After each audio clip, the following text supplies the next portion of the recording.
Assalamualaikum warahmatullahi wabarakatuh. Perkenalkan, nama saya Ilham Ardiansyah dengan nomor induk mahasiswa 202475700051. Izinkan saya untuk mempresentasikan seminar pendidikan profesi guru PPG Matematika C Pendidikan Matematika LPTK Unindra dengan pembimbing Ibu Dr. Ulfa Hernaini MPD dan penguji Bapak Abdul Karim MPD sebagai penguji dosen dan Bapak Muhammad Syahri Ramadan MPD sebagai penguji guru. Pemaparan pertama adalah terkait visi pribadi. Yang pertama adalah visi pribadi untuk pendidikan Indonesia. Visi pribadi saya adalah menjadi guru yang cerdas. Cerdas, C. Mampu ciptakan pembelajaran inklusif yang menjangkau semua lapisan masyarakat. E. Edukasi berbasis teknologi untuk menghubungkan siswa dengan masa depannya. R. Relevan dengan kebutuhan zaman, mengintegrasikan keterampilan abad 21. D. Dorong pengembangan karakter, membentuk generasi yang berintegritas. A. Aktif dan kolaboratif, menciptakan lingkungan belajar yang interaktif. S.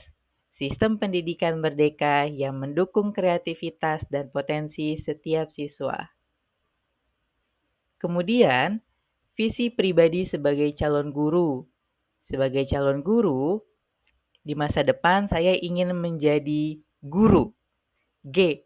Growth mindset yang terus belajar dan berkembang seiring perubahan zaman. U.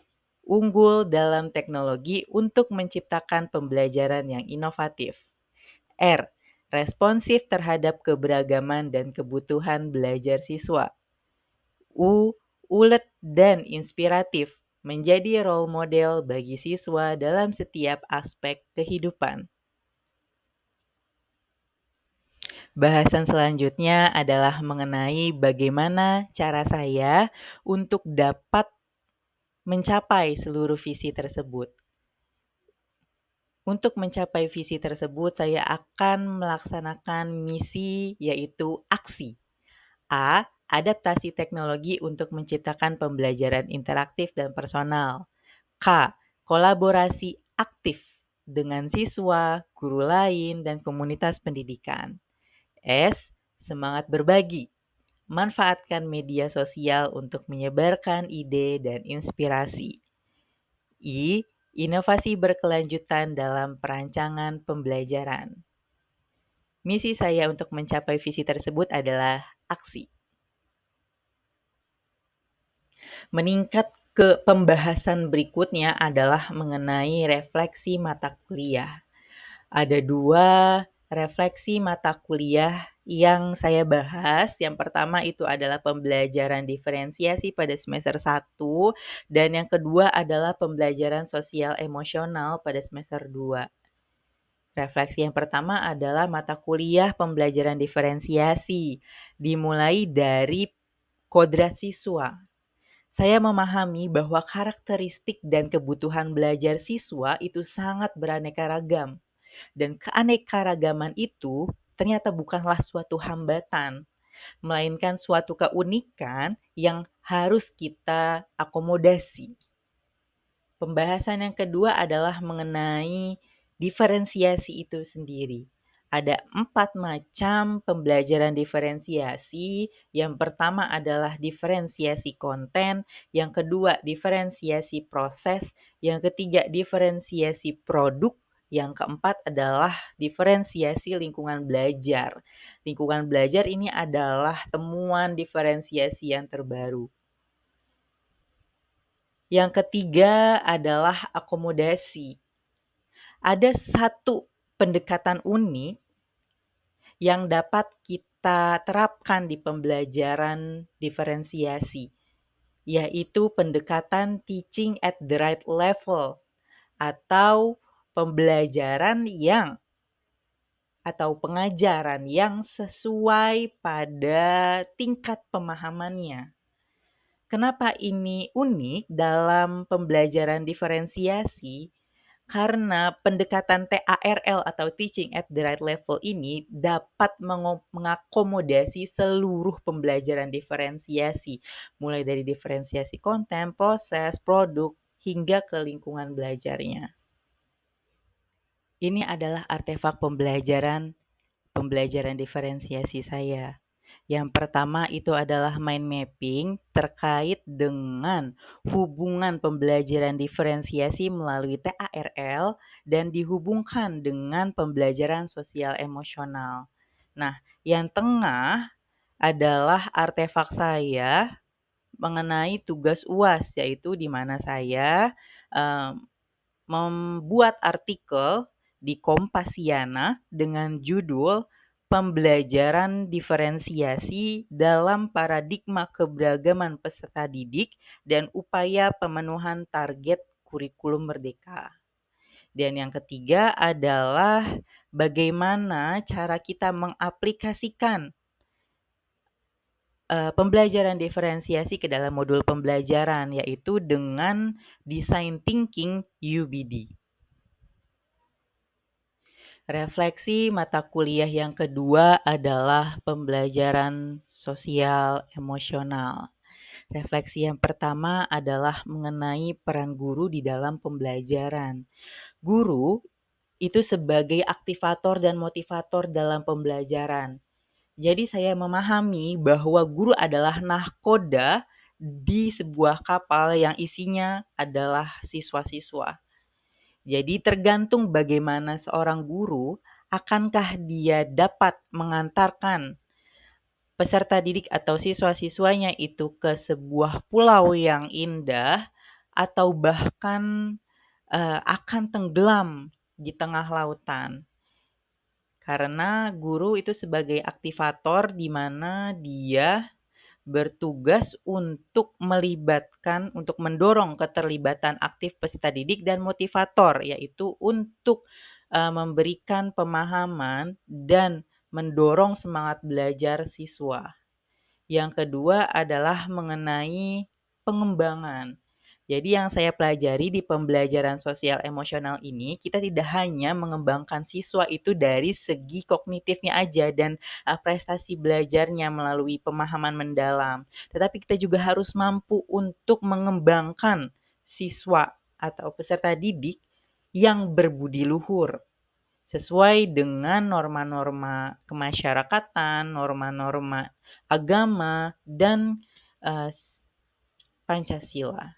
Kemudian ada yang namanya 5 kompetensi sosial emosional atau biasa yang disebut sebagai 5 KSE, yaitu pembelajaran sosial emosional itu sendiri. Yang pertama ada kesadaran diri, yang kedua ada manajemen diri, yang ketiga ada kesadaran sosial, yang keempat itu ada keterampilan berelasi, dan yang terakhir adalah pengambilan keputusan yang bertanggung jawab.